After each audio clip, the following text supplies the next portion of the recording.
Boa noite a todos. Boa noite a todos. Agora ficou melhor, né? Gente, mais uma vez, é um prazer enorme chegar a essa casa que com tanto carinho abre as suas portas nessas noites de segunda-feira, para que nós aqui possamos nos reunir e continuar esse projeto que nós traçamos há algum tempo. Começamos a traçar esse projeto no plano espiritual ainda, quando preparávamos a nossa encarnação, e combinávamos lá com os mentores, com aqueles espíritos que trabalhavam lá no Ministério da Reencarnação da colônia que nos abrigava, para que quando nós chegássemos aqui à Terra, nós pudéssemos de alguma forma termos uma intuição, ou alguma indicação, ou alguma coisa mais forte, que nos fizesse lembrar de todas aquelas lições que nós havíamos aprendido quando estávamos lá, na própria colônia, estudando. No meio dessa encarnação, em algum momento dela, para aqueles que não nasceram em famílias já espíritas, praticamente que alguém nos pegou pelas mãos em um dia e nos trouxe até uma casa como essa, para que nós pudéssemos então, de novo, relembrar aquilo que nós havíamos começado a estudar lá no plano espiritual e lembrar também de alguns compromissos, talvez, que nós tenhamos assumido quando assumimos vir à Terra novamente, para que ao final dessa jornada pudéssemos voltar para lá melhores do que nós chegamos aqui. Então é sempre a oportunidade que nós temos de agradecer muito a Deus, a Jesus e ao patrono espiritual aqui da casa, porque sempre que nós encontramos portas abertas como essa aqui, é como se os próprios braços de Jesus nos esperassem para mais uma vez nos acalentar, mais uma vez nos consolar. E hoje a casa faz uma proposta de um tema extremamente interessante para que nós possamos discutir nesse feriado. Aliás, vocês já devem até estar acostumados com essa introdução que eu faço, porque eu sempre falo que os temas que vão ser estudados são interessantes, né? Parece até repetitivo, mas realmente eu acho. Esse especificamente eu acho um tema muito curioso, muito interessante, porque explica um pouco a razão de nós estarmos aqui hoje. Explica um pouco o fato de nós tentarmos, através da doutrina espírita e não de qualquer outra, ainda que todas elas sejam válidas, mas nós especificamente nos identificamos um pouco mais com a doutrina espírita, assim como outros companheiros se identificaram com a doutrina evangélica, outros com a doutrina da Umbanda, outros com a doutrina católica, budista, enfim. Mas talvez a nossa identificação com a doutrina espírita seja pelo fato de que, para nós, ela traz algumas explicações que estão ao alcance daquela forma de compreensão que nós temos. Longe de acharmos que nós, por essa forma, somos seres superiores ou inferiores a qualquer outro dos nossos irmãos. Mas o fato é que nós, através do mecanismo de entendimento que a doutrina espírita proporciona para nós, conseguimos, de alguma forma, entender mais do que nós entendíamos até agora sobre a razão de nós existirmos, a razão de nós estarmos na Terra, a razão de nós precisarmos pensar mais um pouco no nosso próximo, enfim, há uma série de razões que nos fazem estar aqui numa segunda-feira à noite, quando nós poderíamos estar em tantos outros lugares, especialmente num feriadão, onde nós aqui estamos. Escolhemos sair da nossa casa, escolhemos deixar a nossa família, o programa da televisão, o teatro, o cinema, o rádio, enfim, escolhemos abandonar tudo para estarmos aqui nessa noite. Eu sei que quando vocês chegaram aqui, me viram, deve ter pensado, me arrependi, mas de qualquer forma, a escolha foi pela casa, que isso já é um grande ganho, a escolha foi pela doutrina e isso já é um grande ganho. Hoje, eu ia falando do tema, né? Fiz esse introito todo para falar sobre o tema, mas como vocês devem ter percebido no boletim que vocês recebem aqui da casa, né? Que até é um boletim que eu gosto muito porque é extremamente informativo, nós sempre aqui na última página, né, tem essa tabelinha aqui com os temas e hoje o tema proposto é o Espiritismo, o Consolador prometido por Jesus, né? E aí a gente começa a pensar assim, nossa, se alguém aí fora está passando aqui na frente da casa nesse momento e escuta só essa frase da nossa conversa, escuta só esse trechinho, vai parar e vai pensar o seguinte, nossa, mas como esses caras são pretensiosos, Espiritismo Consolador prometido por Jesus, por que não é outra doutrina, por que é o Espiritismo e por que eles anunciam dessa forma? São muito prepotentes, são muito convencidos, né? O nosso propósito hoje aqui é tentar chegar a essa conclusão. Por que ficou o Espiritismo conhecido como o Consolador prometido por Jesus? E aí cabe a cada um de nós, observando essa argumentação, parar e pensar se isso corresponde à verdade ou não, se isso toca para nós como sendo algo que nós devamos aceitar, ou se nós simplesmente devamos rejeitar isso. Então, o nosso objetivo hoje aqui é esse, é procurar buscar esse raciocínio, procurar buscar esse pensamento, porque como Kardec insistia com todos nós não temos que aceitar as coisas só porque elas estão escritas em determinado livro, em tal ou qual obra, ditado por tal ou qual espírito. Nós precisamos pensar sobre tudo aquilo que nos é passado. Então, a proposta de hoje é trazer algum caminho que nos leve a entender o porquê da doutrina espírita ser considerada pelos próprios espíritas como o Consolador prometido por Jesus. Para que a gente possa entender isso, é importante a gente voltar ao começo dessa história. Primeiro, se nós estamos falando que a doutrina espírita é o Consolador prometido por Jesus, onde está essa promessa? Onde está a promessa que Jesus nos fez de enviar no futuro um Consolador? E aí a gente foi buscar isso e acabamos encontrando no Evangelho de João. O Evangelho de João é um evangelho extremamente interessante, né? Mais um daqueles que eu falo para vocês que é extremamente interessante, mas o Evangelho de João é curioso, no mínimo, porque traz uma estrutura de escrita, uma estrutura de redação bem peculiar. O Evangelho de João tem, se a minha memória não falha, e me perdoem se falha, né? E os internautas aí depois que vão ver o estudo lá no YouTube também me perdoem, mas se eu não estou errado, o Evangelho de João é dividido em 21 capítulos, tá? Do capítulo 1 até o capítulo 10, a gente vai encontrar uma forma de narrativa muito parecida com as narrativas de Marcos, de Lucas e de Mateus. São vários casos que são contados da vida de Jesus, várias passagens. Uma boa parte dessas passagens são encontradas única e exclusivamente no Evangelho de João. E nós sabemos, através dos estudos históricos, que o Evangelho de João foi o último a ser produzido. João escreveu esse Evangelho quando já passava dos 90 anos de idade, naquela época. Então, eu até brinco muito com as pessoas falando que talvez João tenha sido o primeiro caso de Alzheimer no mundo. Porque João, a segunda parte do Evangelho de João, do capítulo 11 até o capítulo 21, são os 7 últimos dias da passagem de Jesus aqui na Terra. Tirando lá o último, que é a conclusão e tal, mas são quase 9, 10 capítulos falando sobre 7 dias de Jesus na Terra. Então eu costumo brincar dizendo que talvez João tenha sido o primeiro grande exemplo de Alzheimer no mundo, porque ele com 90 e tantos anos, ele lembrava lá dos 18, mas lembrava detalhe por detalhe. Talvez se perguntasse o que ele tinha comido no dia anterior, ele não ia lembrar não. Mas, enfim, brincadeiras à parte, João escreve esse evangelho contando passo a passo da vida de Jesus nos últimos capítulos da sua narrativa. É muito interessante, é muito gostoso até de ler o Evangelho de João, porque, como ele próprio se intitula, né, o discípulo querido, né, ele fala do discípulo querido, e a gente até entende um pouco isso, né? Tem gente que fala assim, João fazia o marketing pessoal danado. Não. João era um menino, gente, quando começou a seguir Jesus. João era talvez o mais novo de todos os 12 que estavam seguindo Jesus. E João, quando começou essa caminhada, ele devia ter no máximo entre 15 e 17 anos. Os cálculos históricos divergem um pouco, até mesmo sobre o nascimento de Jesus. Supondo que o cálculo correto fosse realmente o cálculo em que Jesus desencarnou aos 33 anos de idade, tá? Pegando esse cálculo, João, ao começar a seguir Jesus, ao ser chamado juntamente com seu irmão Tiago Maior para seguir Jesus, deveria ter aproximadamente 15 ou 16 anos, enquanto o Tiago Maior não deveria nem ser muito mais idoso, mais velho do que isso, né? E aí João, por ser realmente um menino, por ter abandonado absolutamente tudo, né? Jogado todos os prazeres da juventude fora. Tudo bem que naquela época não tinha PlayStation, não tinha nada disso, né? Não tinha YouTube, não tinha nada disso. Mas toda a juventude de todas as épocas teve os seus prazeres. E João abandonou praticamente tudo aquilo para que ele pudesse seguir o mestre.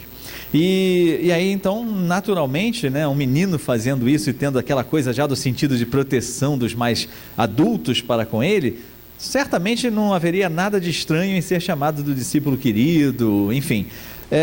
E aí João faz na sua narrativa a menção a essa promessa que Jesus fez para todos nós. E eu trouxe ela aqui, ela se encontra justamente na segunda parte, né? Porque já é a parte em que Jesus está nos últimos 7 dias, já está praticamente se despedindo daquelas pessoas com quem ele conviveu de uma maneira tão próxima na sua encarnação, aqueles que seriam os seus continuadores, os multiplicadores da sua obra. Então Jesus já está naquele momento em que ele já está sabendo o que vai se passar com ele, já está pressentindo cada vez mais fortemente a chegada do momento em que ele traria o último maior exemplo da vida na terra para nós, quando ele simplesmente se deixa levar pelos soldados para que houvesse o julgamento, a condenação e o sacrifício, mostrando a todos nós, realmente, através de um exemplo, que a vida não terminaria com a extinção do corpo físico, mostrando para nós que tudo aquilo que ele falava sobre a vida espiritual, que tudo aquilo que ele dizia para aquelas pessoas à beira do lago de Genezaré, sobre a vida no plano maior, no reino que era o reino dele, estaria ali para naquele momento ser comprovado. Se Jesus talvez não tivesse partido para o plano espiritual daquela forma, talvez até não, mas a sua credibilidade, a credibilidade dos seus ensinamentos poderia até ser um pouco diminuída, porque não haveria exemplificação do sofrimento maior, que era o sofrimento da perda da sua própria encarnação. Então, naquele momento, Jesus mostra absolutamente que o corpo deve ser valorizado, a vida na terra é uma grande escola, é a única forma do espírito talvez alcançar o crescimento maior. Porém, Jesus mostra ali o seguinte: olha, tudo isso é importante, mas vai chegar um dia da ida para o plano maior. Vai chegar um dia da volta à vida real de todos nós, que é a vida do Espírito, e não o estágio temporário que nós passamos aqui na Terra, ainda que nós tenhamos que valorizá-lo extremamente e aproveitar cada momento, cada segundo que nós temos aqui na Terra para evoluirmos, para sermos pessoas melhores. Então Jesus, nesses últimos 7 dias, traz essa promessa. Jesus traz a ideia, no capítulo 14 do seu Evangelho, mais especificamente no versículo 15 começa essa história, tá?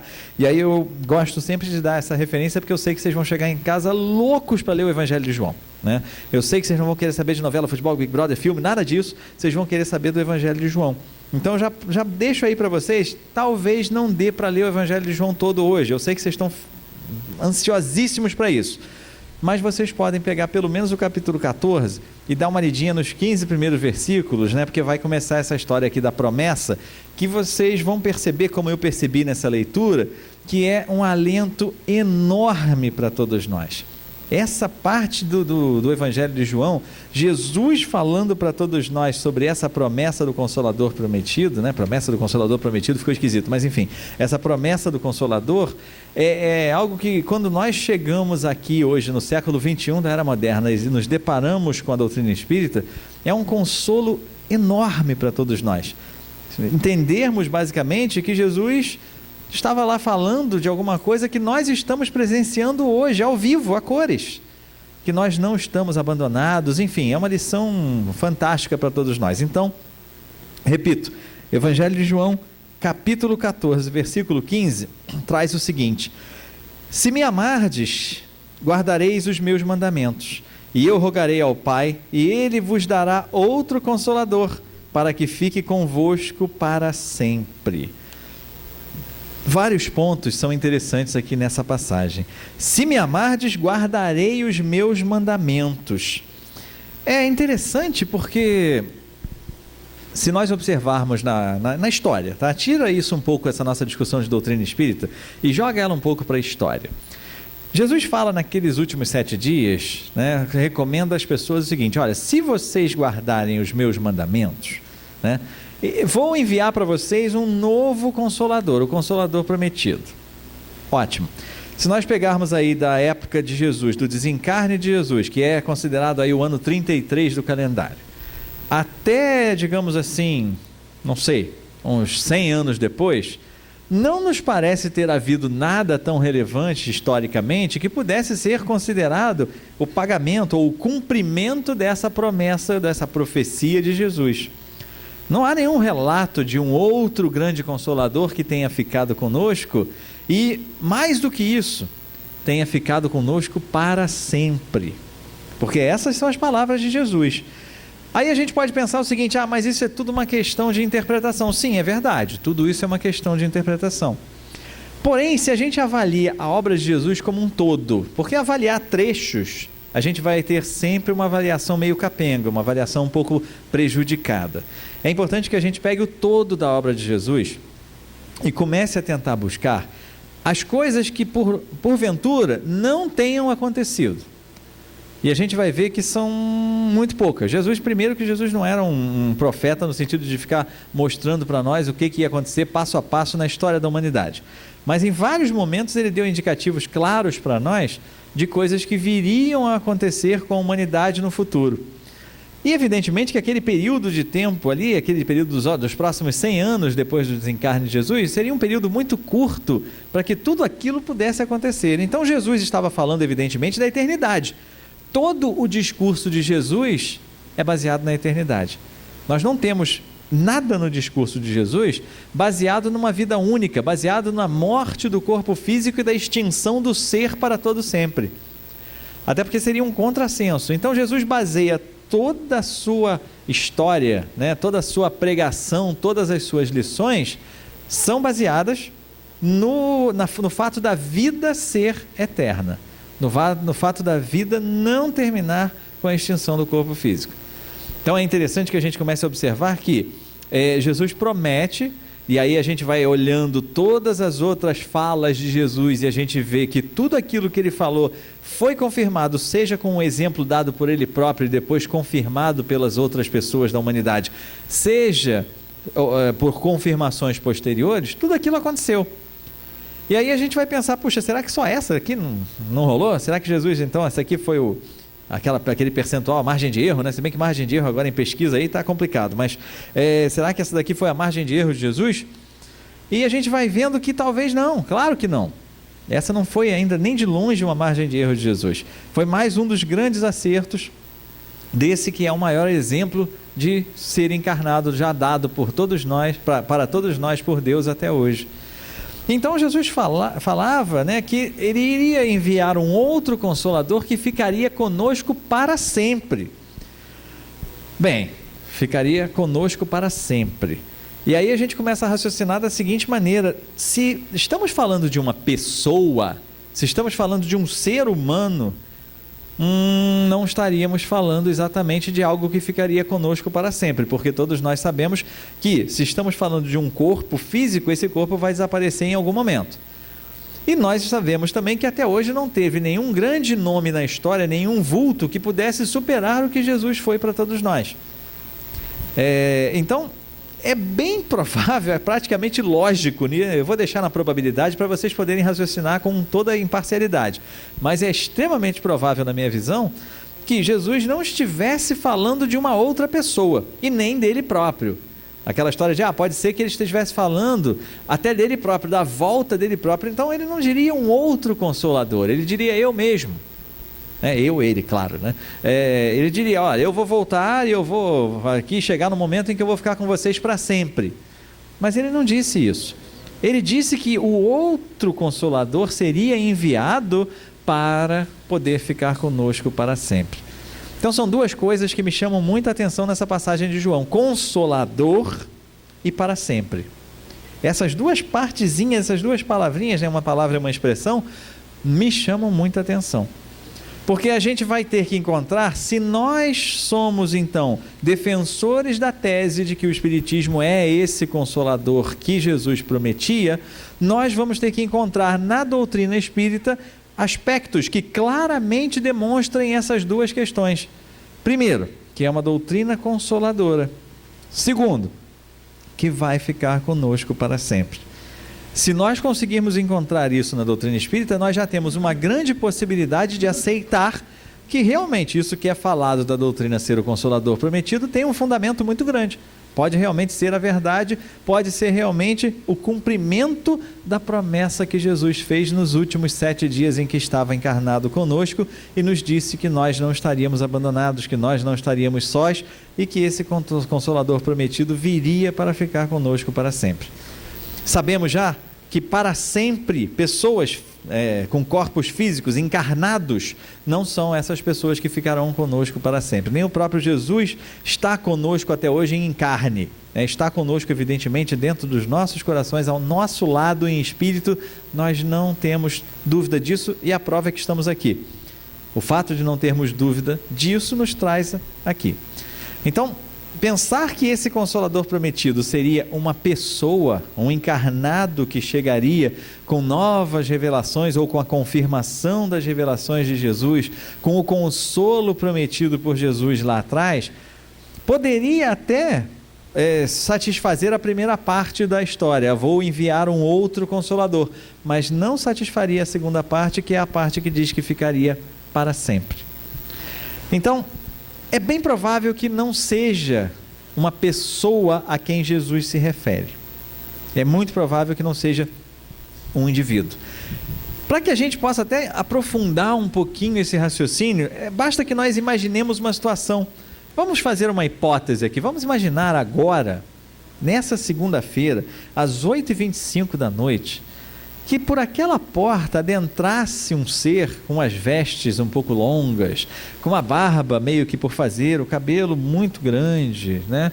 E ele viesse aqui passando, chegando até nós, e ele se apresentasse: olha só, eu sou Jesus, eu voltei para cumprir a profecia de que eu seria o Consolador que ficaria convosco para sempre. É bem provável que nós olharíamos para o rapaz e provavelmente chamaríamos alguém da casa para conduzi-lo ao atendimento fraterno, poxa, coitado, o cara está obsidiado, está achando que é Jesus, olha só, que pena, Dificilmente alguém daria crédito a essa informação, dificilmente alguém pararia aqui, mestre, se jogaria aos pés desse rapaz que entrasse aqui dizendo isso. Imaginemos então uma outra hipótese. Imaginemos que eu chegasse aqui agora e falasse: olha gente, na verdade eu sou Jesus. Aí pronto, podem rir à vontade, beleza, vamos continuar aqui a nossa história. E aí nós vemos que uma pessoa chegar no século 21 e se apresentar como Jesus, e até nós temos aí, é motivo de riso, é motivo de gozação, de brincadeira, porque no mundo que nós vivemos atualmente, com a complexidade que nós vivemos atualmente, seria absolutamente inimaginável uma única pessoa abarcar toda a população mundial como sendo o Salvador. Ainda que nós tenhamos toda a facilidade de divulgação de informações, e-mail, Jesus não tinha e-mail, cara? Jesus andava 600 quilômetros a pé para ir de uma cidade a outra e tal.